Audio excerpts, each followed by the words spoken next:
Voltamos e olha só, com o objetivo de reforçar a proteção de mulheres vítimas de violência doméstica, o presidente Luiz Inácio Lula da Silva sancionou em abril a Lei Maria da Penha. Prevendo aí que as medidas protetivas de urgência sejam concedidas a partir da solicitação da vítima, ou seja, independente de registro de boletim de ocorrência ou da existência de inquérito ou ajuizamento de ação penal ou civil. E quem vai nos explicar tudo isso é a advogada criminalista Emily Baleiro, que está aqui com a gente mais uma vez. Boa tarde, Emily. Boa tarde. Prazer ter você aqui com a gente novamente para falar desses assuntos tão importantes. Prazer viu? é todo meu. E olha só, o que afinal mudou agora na Lei Maria da Penha? Bom, antes a gente tinha uma necessidade da mulher vítima de violência comprovar, mediante a apresentação de mensagens, de fotos ou de laudo médico, que ela sofreu uma agressão, que estava sofrendo agressão, para poder solicitar essa medida protetiva de urgência.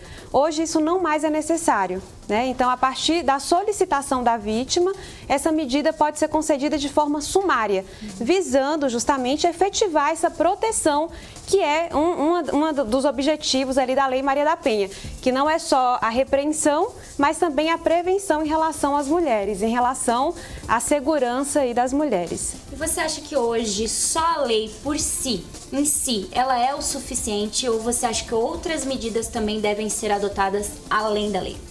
Olha, a lei, ela traz mecanismos muito importantes no sentido de coibir a violência contra a mulher. Só que a lei sem fiscalização, sem política pública de implementação, infelizmente ela é letra morta. Então a gente tem uma lei que é muito interessante, que tem instrumentos muito interessantes, mas que depende de uma política pública para efetivar, para implementar, para ter sentido no total e fazer, de fato, efeito no sentido de proteção das mulheres. E quando essa medida protetiva pode funcionar? Olha, a medida protetiva, a Lei Maria da Penha, ela traz alguns instrumentos, por exemplo, como a proteção patrimonial. Então, geralmente, a mulher que está sofrendo uma violência, talvez não seja só uma violência física, pode ser uma violência patrimonial. Olha. Então, tem um agressor que está dilapidando o patrimônio dessa mulher. Então, ela pode pedir uma medida protetiva no sentido de que seja impedido, que seja suspenso os poderes do agressor de fazer contratos, né, de fazer locação de imóveis, vendas de imóveis, que sejam suspensas as procurações em nome desse agressor, em nome que essa vítima tenha outorgado a esse agressor. Então, são medidas que, na prática, a gente consegue ver efetividade. Já com relação ao distanciamento, aí a gente tem um problema, porque a gente precisa de um efetivo para fiscalizar aquilo, né? Então, não depende só de um juiz estabelecer, precisa de alguém para cumprir. Entendi. Então, a gente tem problemas aí com relação à efetividade na prática de distanciamento com relação à vítima. Tudo que exige uma fiscalização maior é um pouco mais difícil mesmo de ter esse respaldo. Exatamente. Né? E assim, hoje a gente vê que teve um aumento da pena, mas que só os números não param de crescer, de feminicídios, assédios. Você acha que esse é o caminho, o aumento da pena? Você acha que só isso é suficiente? Então, a gente teve, em 2015, a lei que aumentou a pena para homicídio praticado em razão do sexo feminino, que é o feminicídio, a qualificadora do homicídio, que é o feminicídio. Só que na prática, desde 2015, a gente não vê a diminuição dos números. Pelo contrário, em 2022, no primeiro semestre, a gente teve números assim absurdos, alarmantes. A gente teve um crescimento. Então, isso nos leva a concluir que só a lei, só o aumento de pena, o endurecimento da pena, isso por si só não basta. Mas a lei, ela traz outros elementos ali, por exemplo, a obrigação do agressor participar de cursos para reabilitação, para reeducação, só que na prática não tem sido implementado. A gente tem também ali a previsão de redes de apoio para as mulheres.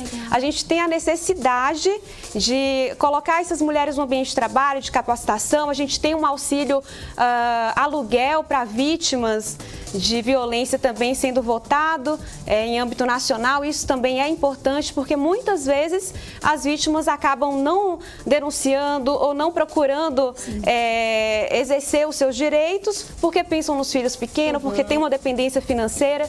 Então, são muitos elementos que estão associados aí com problemas estruturais, com assimetrias de poder de gênero de forma muito arraigada, que não é só com uma lei, com endurecimento da pena, que a gente vai conseguir conseguir resolver, infelizmente. Exatamente. Você falou agora das mulheres que não falam por conta dos filhos. Se a gente trabalha ou se a gente convive com uma mulher e a gente percebe que ela está sofrendo agressão dentro de casa, o que a gente pode fazer? O primeiro passo é o acolhimento.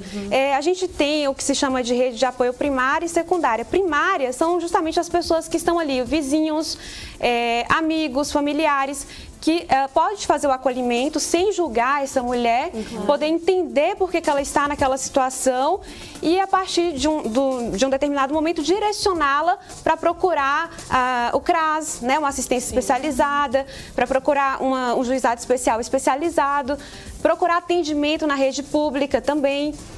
Então, são esses os caminhos, né, que a gente tem para poder direcionar as mulheres vítimas de agressão.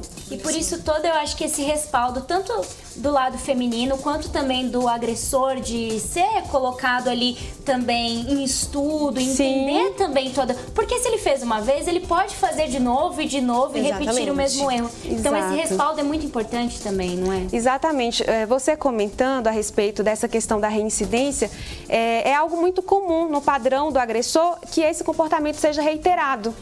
Então, a gente consegue, muitas vezes, que uma mulher saia desse ciclo de violência, mas esse agressor vai praticar novamente com uma outra mulher. Então, é preciso que ele, sim, seja encaminhado para fazer o acompanhamento psicossocial, para que ele também tenha uma mudança comportamental efetiva. E olha só, doutora, vamos mudar de assunto e falar agora do Felipe Prior, que encaixa também, fazer um gancho, que ele está sendo condenado a um estupro que aconteceu em 2014. Como que vai ser essa condenação, já que ele é uma figura pública? Tem alguma coisa que ajude ele nisso? Porque realmente não tem como você ficar a favor de uma pessoa como essa. Né? Ainda mais ele está com 6 milhões de seguidores no Instagram ainda, depois de tudo que aconteceu. Sim, no caso dele, a condenação foi de primeiro grau, então ainda vai ter recurso, a gente não pode falar ainda em uma condenação definitiva. Ele é inocente até que se tenha um trânsito em julgado. Então, por enquanto, teve uma sentença de primeira instância que condenou ele na pena mínima de 6 anos no regime semiaberto. Isso porque a gente tem jurisprudência, tem entendimento de que quando uma pessoa é condenada à pena mínima, não se pode aplicar o regime mais gravoso, que é o regime fechado, sem uma justa causa, sem um motivo muito forte para tanto. Eu não tive acesso aos autos do processo, então eu não sei como que essa decisão foi fundamentada, né? Porque ouvindo o relato da vítima, da então vítima, a gente entende que ela estava sob efeito de álcool. Sim. Então, se ela estava no estado de vulnerabilidade, então teria que ser aplicada uma pena mais alta em razão disso. Exatamente. E pelo que consta na mídia, a pena foi a mínima, não considerando esse aspecto da vulnerabilidade do álcool. Então, a gente precisaria ler a sentença para poder entender.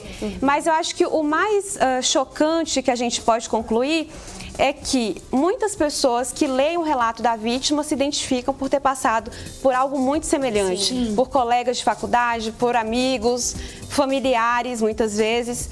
Então, é muito triste ler e se identificar, né, com esse relato da vítima.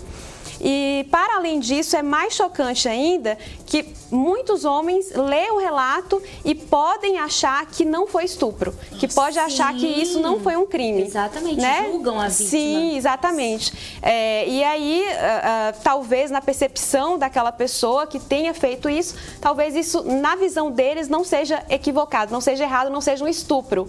Né? Então, tem esse problema de distorção também desse tipo de situação que é muito, muito recorrente. Mas você acha que na hora de um julgamento, assim como foi o caso dele, todos esses fatores são levados em consideração? Você acha que o machismo ainda é bem enraizado também nessas questões, nesses quesitos e na hora da tomada de decisão?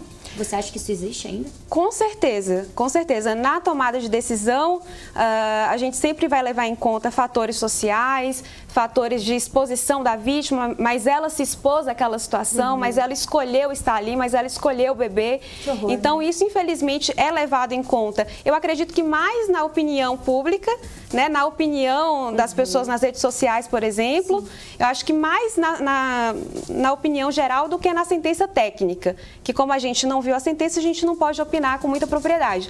Mas na opinião pública, com certeza, isso é levado em conta, sim. Nossa, então que a justiça seja feita e, claro, vamos acompanhar esse caso também, viu? Obrigada, doutora, como sempre, maravilhosa aqui com a gente, tirando todas as dúvidas e, claro, a gente espera aqui mais uma vez, viu? Muito obrigada, foi um prazer. Obrigada. Prazer foi nosso.